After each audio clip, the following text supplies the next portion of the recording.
వందనాలండి. Praise lord మా. యెషయా గ్రంథము 6వ అధ్యాయము 1వ వచనం చూసుకున్నాము. రాజైన ఉజ్జియా మృతి నొందిన సంవత్సరమున అత్యున్నత సింహాసనమందు ప్రభువు ఆసీనుడై ఉండగా నేను చూచితిని. ఒక చిన్న ప్రార్థన చేసుకుందామండి. జీవము కలిగిన దేవా, మీకు స్తోత్రాలు. జీవాధిపతి అయిన దేవా, మీ యొక్క పాదములకు స్తోత్రాలు, వందనాలు చెల్లించుకుంటున్నాను ప్రభువా. నిన్న నేడు నిరంతరము ఏకరీతిగా ఉన్న తండ్రి, నీ పాదములకు స్తోత్రములు స్తోత్రములు స్తోత్రములు నాయన. నువ్వు ఇచ్చిన ఈ గొప్ప అవకాశాన్ని బట్టి, ఈ గొప్ప ధన్యతను బట్టి తండ్రి, మీ పాదములకు హృదయపూర్వక కృతజ్ఞత స్తోత్రాలు, వందనాలు ప్రవ్వ. మీరు ఇచ్చిన ఈ నూతన దినముకే మీ పాదములకు స్తోత్రాలు, వందనాలు ప్రవ్వ. అయ్యా, నేను కాదు కానీ నాలో ఉండి ప్రవ్వ నన్ను మరుగుపరిచి మీరే నాతోనూ మాతోనూ మాట్లాడమని ప్రవ్వ. ఇంకనూ ఏ విధంగా తండ్రి మమ్మల్ని మేము నీ దైవ భక్తిలో సాధకం చేసుకోవాలో ఆ రీతిగా మమ్మల్ని నడిపించమని మీ పాదాలు పట్టుకొని బ్రతిమలాడుకొనిచున్నాం తండ్రి. మీకు స్తోత్రాలు. వినగలిగిన చెవిని, గ్రహించగలిగిన వివేచనాత్మను మాకు అనుగ్రహించండి. మా అందరితోనూ మీరు మాట్లాడండి ప్రభా. మీకు స్తోత్రాలు. ప్రతి డిస్టర్బెన్స్ని దూరపరచండి, ప్రతి ఆటంకాన్ని తీసివేయండి. నీ కృపతో మమ్మల్ని నింపండి ప్రభా, నీ కనికరముతో మమ్మల్ని నింపండి. మీ నామ మహిమార్థమే అయ్యా, నీ కొరకు మమ్మల్ని వాడుకోమని మీ పాదాలు పట్టుకొని బ్రతిమలాడుకొనిచున్నాం. మీరే ప్రభువా నన్ను వాడుకోమని నీకు అప్పగించుకుంటూ ఉన్నతమైన శక్తి కలిగిన యేసుక్రీస్తు నామములో ప్రార్థించి అడిగి పొంది ఉన్నాం తండ్రి, ఆమేన్. హల్లెలూయా. యెషయా గ్రంథము 6వ అధ్యాయము 1వ వచనం చూసుకుంటే, రాజైన ఉజ్జియా మృతి నొందిన సంవత్సరమున అత్యున్నత సింహాసనమందు ప్రభువు ఆసీనుడై ఉండగా నేను చూచాను అని ఇక్కడ వాక్యం ఉంది. అంటే రాజైన ఉజ్జియా మృతి నొందిన సంవత్సరము అంటే అసలు ఈ రాజు ఎవరు? ఈయన మృతి నొందిన సంవత్సరంలోనే, మృతి నొందిన తర్వాతనే ప్రభువుని ఎందుకు చూశాడు మనం తెలుసుకుందాము. అంటే ఎప్పుడు ప్రభువును చూశారు అంటే రాజు మృతి నొందిన తర్వాత. అసలు ఈ రాజు ఎవరు అంటే, నా హృదయంలో మనం దేన్ని ఎవరిని రాజుగా చేసుకొని ఉన్నామో అంటే మన దేహమే దేవుని ఆలయము. మరి మన దేవుని ఆలయం మన దేహం అయినప్పుడు మన హృదయం అనే సింహాసనము రాజై మన ప్రభువై ఆసీనుడై ఉండాలి. మన హృదయం అనే సింహాసనపై మన ప్రభువు రాజుగా మనల్ని ఏలుబడి చేస్తూ ఉండాలి. అయితే ఈనాడు మన హృదయం అనే సింహాసనంపై మన ప్రభువే రాజుగా ఉన్నాడా? ఇంకా ఏమైనా ఉన్నాయా? మనం వాటిని నేర్చుకుందామండి. అయితే మన హృదయ సింహాసనంపై ఎవరు ఏలుబడి చేస్తున్నారు అంటే, ఈ లోక సంబంధమైన ధనము కొంతమందిని ఏలుబడి చేస్తుంది. అంటే వాళ్ళ హృదయం అనే సింహాసనంపై ప్రభువు ఉండాల్సింది పోయి, ఆ సింహాసనంపై కొంతమంది హృదయాల్లో ఏముందంట అంటే ధనము వారి రాజై వారిని ఏలుబడి చేస్తూ ఉంది. అవును, కొంతమంది హృదయాల్లో ధనం ఉంటుంది. వాళ్ళ ధనం ఎక్కడుంటుందో వాళ్ళ హృదయం కూడా అక్కడే ఉంటుందని దేవుడు వాక్యం సెలవిస్తుంది.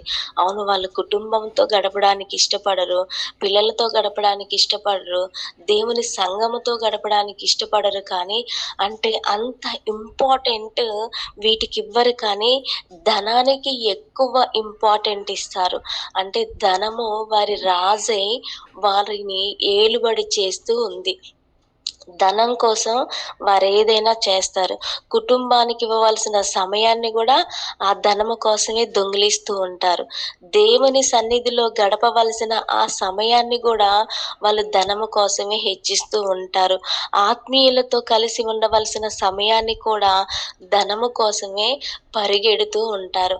అంటే వారిని ఈ లోక సంబంధమైన ధనము వారి రాజై వారిని ఏలుబడి చేస్తూ ఉంది.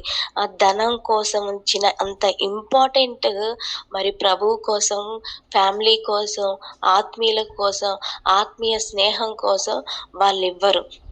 అంటే వారి ధనము కోసమే ప్రయాస పడుతూ ఉంటారు. వారికి అనారోగ్యం ఉన్నా, వాళ్ళు రెస్ట్ తీసుకోవాల్సిన సమయం ఉన్నా, వాళ్ళవన్నీ పట్టించుకోరనమాట. ధనము, ధనము, ధనము. వాళ్ళు ధనము కోసమే పరిగెడుతూ ఉంటారు. ఎందుకంటే, వారు ప్రభువుకివ్వవలసిన సమయాన్ని గూడా దొంగిలిస్తూ ఉంటారు. కొంతమందికేమో షాపింగ్స్, గోల్డ్ కొనడం, వస్త్రాలు కొనడం, ఇవి వాళ్ళ రాజే వారిని ఏలుబడి చేస్తూ ఉంటుంది. ఇవి ఎక్కువ ఇంపార్టెంట్ వాళ్ళు దానికే ఇస్తారు. వాటికిచ్చినంత టైము, వాటికిచ్చినంత ఇంపార్టెంట్ వారు రాజైన యేసుక్రీస్తుకి ఇవ్వరనమాట. వాళ్ళ హృదయంలో ఈ ధనాన్ని, ఈ గోల్డ్ కొనడంలో, వస్త్రాలు కొనడంలో, షాపింగ్స్ చేయడంలో, షికారు చేయడంలో ఉన్నంత కేరింగ్ దేవుణ్ణి మనం ఆరాధిస్తున్నామా? దేవునితో మనం గడుపుతున్నామా? దేవుని సమయాన్ని మనం దొంగిలిస్తున్నామా? లేక దేవుని సమయాన్ని దేవుడికి కేటాయిస్తున్నామా అనేది గ్రహించుకోలేరు. అక్కడ ఆ రెండిటిని బ్యాలెన్స్ చేసుకోలేరు. అందుకే వారి హృదయం అనే సింహాసనం మీద ఇవి కూర్చొని ఈరోజు వారి రాజై వాటిని ఏలుబడి చేస్తూ ఉంది. ఇంకొంతమందిని చూసుకుంటే వాళ్ళు వారి నోటి మాట కొండెమలాడడంలోను, కోపంలోను, అసూయలోను, ఈర్ష్యలోను, ద్వేషాల్లోను, ఇవే కొంతమందికి ఇవి వాళ్ళ రాజే వాళ్ళని ఏలుబడి చేస్తుంది.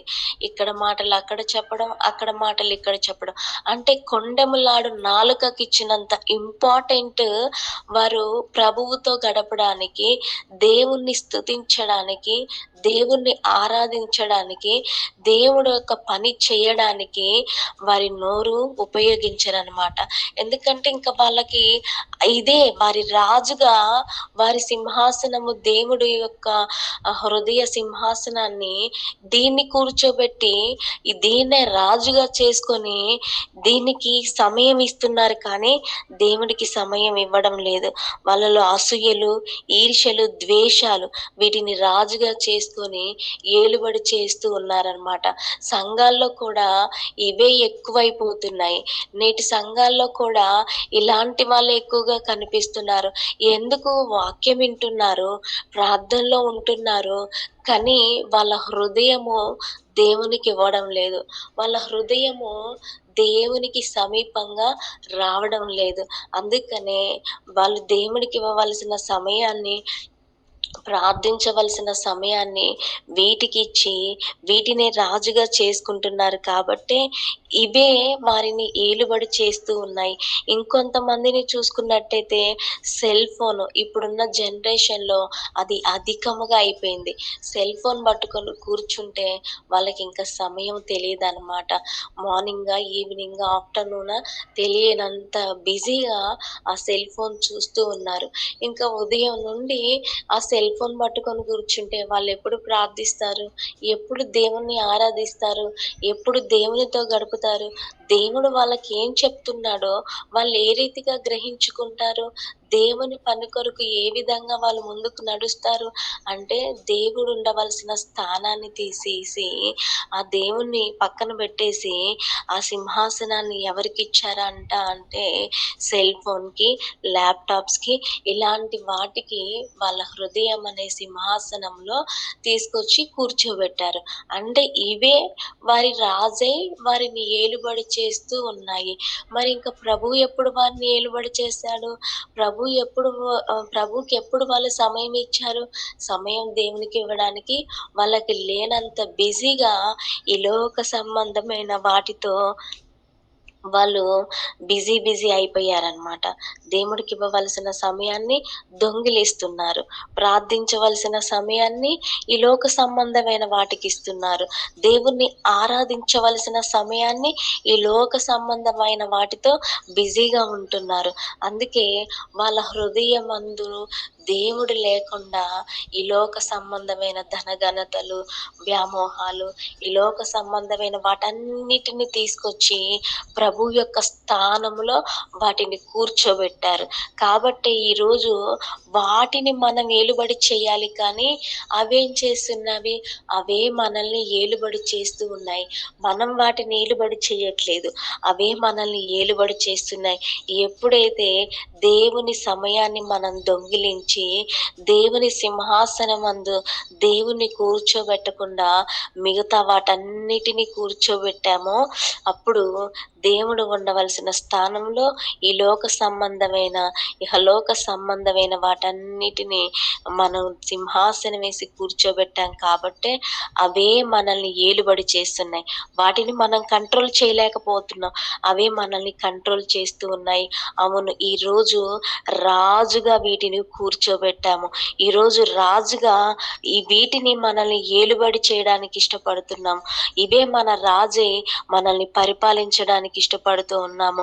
ఈ రాజుగా కూర్చోబెట్టిన ఈ చెత్తంతటిని తీసి దేవుని పాదాల వద్ద ఒప్పుకొని విడిచిపెట్టి వాటిని దేవునికి దూరంగా పారవేసినప్పుడు, వాటిని మన హృదయములో నుండి తీసివేసినప్పుడు, వాటిని అగ్నిలో కాల్చివేసినప్పుడు, మన హృదయంలో తీసి వాటన్నిటిని మనం చంపేసుకున్నప్పుడు దేవుడు మన హృదయం అనే సింహాసనంపై ఆసీనుడై ఉంటాడంట. ఎప్పుడు మనం దేవుని స్వరం వినగలుగుతాము, ఎప్పుడు దేవుడు నడిపింపులోకి మనం వస్తాము, ఎప్పుడు పరిశుద్ధాత్మ సన్నిధిని మనం అనుభవించగలుగుతాము అంటే, ఇహలోక సంబంధమైన వీటన్నిటిని ప్రభువుని రాజుగా ఉండవలసిన స్థానంలో ఏమైతే పెట్టేశామో వాటన్నిటిని మనం చంపేసుకున్నప్పుడు, వాటన్నిటిని మనం పాదాలతో తొక్కి పట్టినప్పుడు, అవి చనిపోయినప్పుడు మన హృదయంలో, అప్పుడు మనం పరిశుద్ధాత్మ నడిపింపులోకి వస్తాము. వాటిని మన హృదయంలో నుండి తీసివేసినప్పుడు, వాటిని పూర్తిగా మనలో నుండి చంపేసుకున్నప్పుడు ప్రభు యొక్క నడిపింపులోకి మనం వస్తాము. ప్రభు యొక్క ఆ స్వరాన్ని మనం వినగలుగుతాము. అప్పుడు మన దీవెనలు మనం పొందుకోగలుగుతాము. ఇవి ఉన్నంత కాలము కూడా మనం దేవుని స్వరమును వినలేము. దేవుని నడిపింపులోకి మనం రాలేము. దేవుడు మనకేం చెప్తున్నాడో వాటిని మనము గ్రహించుకోలేము. దేవుడు మనకివ్వవలసిన ఆశీర్వాదాలను కూడా మనం పొందుకోలేము.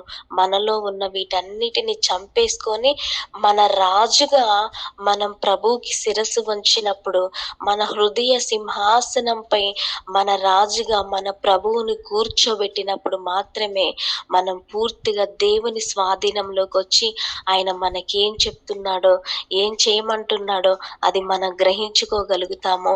ఆత్మస్వరము మనం వినగలుగుతాము. మన దేహానికి, మన ఆత్మకి సంపూర్ణమైన ఆరోగ్యము మనం పొందుకోగలుగుతాము. అందుకే దేవుడు ఇలాగ సెలవిస్తున్నాడు. యెషయా గ్రంథము 57వ అధ్యాయము 15వ వచనంలో ప్రభు ఏమంటున్నాడంటే, నేను మహోన్నతమైన పరిశుద్ధ స్థలములో నివసించువాడను, అయినను వినయము గలవారి ప్రాణమును ఉజ్జీవింపజేయుటకును, నలిగిన వారి ప్రాణమును ఉజ్జీవింపజేయుటకును, వినయము గలవారి యొద్దను దీన మనస్సు గలవారి యొద్దను నివసించుచున్నాను అంటున్నాడు. అవును కదండి, మనం ఎంతటి వారమో, అసలు మనం ఏ పాటి వారమో, దేవుణ్ణి మనలో నివాసం ఉంచుకునే అంత అర్హత కానీ, యోగ్యత కానీ, పరిశుద్ధత కానీ మనకుందా? మనం లేచింది మొదలుకొని నిద్రపోయే వరకు కూడా ఎక్కడో కాడ ఈ లోక సంబంధమైన ఆశల్లోనూ, ఈ లోక సంబంధమైన ఈ రంగుల వలయంలోనూ, మన చూపుతోనూ, మన మాటతోనూ, మన తలంపులతోనూ ఎక్కడో అక్కడ ఏదో ఒక మిస్టేక్ మేబీ చేస్తూ ఉండొచ్చు. కానీ దేవుడు అంటున్నాడు, ఈ లోక సంబంధమైన వీటన్నిటిని నువ్వు చంపేసుకున్నప్పుడు, వీటన్నిటిని నీ హృదయములో నుండి తీసివేసినప్పుడు, నీ హృదయాన్ని నాకిచ్చినప్పుడు, నీ రాజుగా నువ్వు నాకు తల వంచినప్పుడు, నీ రాజుగా నీ హృదయ సింహాసనంపై నన్ను కూర్చోబెట్టినప్పుడు, నువ్వెవరివైనా సరే నీలోకి దీన మనసు వస్తుంది, వినయము గల మనసు వస్తుంది. దేవునికి తల వంచినప్పుడు దేవుడే నీ హృదయములో నివసించడానికి ఇష్టపడుతున్నాడు ఆయన.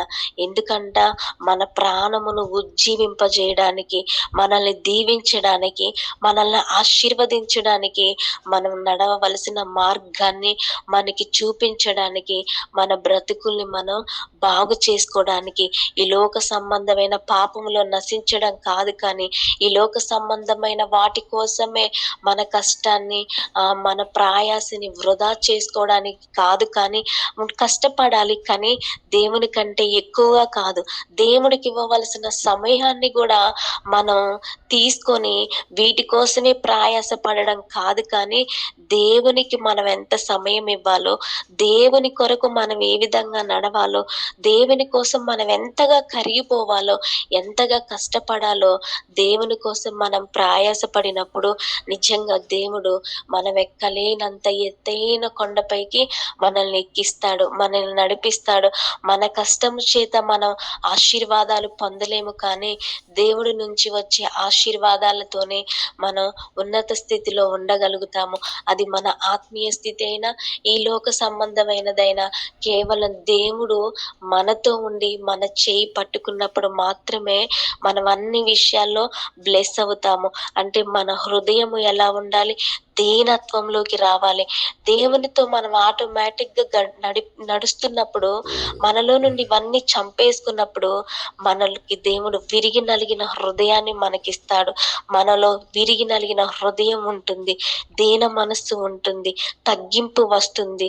మనమందరితో ప్రేమ కలిగి, దయ కలిగి మనం ఉంటాము. ఎప్పుడంటే దేవుడు మనలో నివాసం చేసినప్పుడు, దేవుడు మన రాజై మనల్ని ఏలుబడి చేస్తున్నప్పుడు, ఇటువంటి మనస్సు మనకొస్తూ ఉంటుంది, ఇటువంటి హృదయము మనకు ఉంటుందన్నమాట.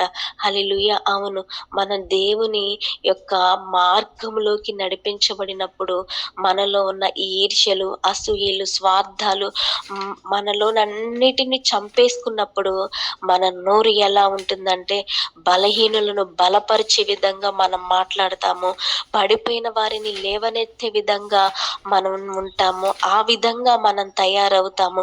ఇతరులని ధైర్యపరిచే విధంగా, ఇతరులకు సహకారులుగా మనం ఉంటాము. ఇతరులకు మనం ఏ విధంగా సహకరించగలుగుతామో అంత సహాయం మనం చెయ్యాలన్న ఒక ఆశ కలిగి మనం జీవిస్తూ ఉంటాము. ప్రభువు కొరకు మనం నడవగలుగుతాము. ఏదైనా మేము చేయగలుగుతామన్న ధైర్యం మనకుంటుంది. అవును, దేవునితో మనం నడిచినప్పుడు, దేవుడు మన రాజుగా ఉన్నప్పుడు మనం ఏదైనా చేయగలము. మనకు దేవుని నామములో అసాధ్యమైనది ఏదీ ఉండదు. ఎప్పుడంటే దేవుడికి మనం తల వంచినప్పుడు, ఆయనని మన రాజుగా చేసుకున్నప్పుడు, మన హృదయ సింహాసనములో మన రాజై, మన ప్రభువు మనల్ని ఏలుబడి చేసినప్పుడు మాత్రమే మనం ఏదైనా చేయగలుగుతాం. మనకు అసాధ్యమైనది ఏది ఉండదు.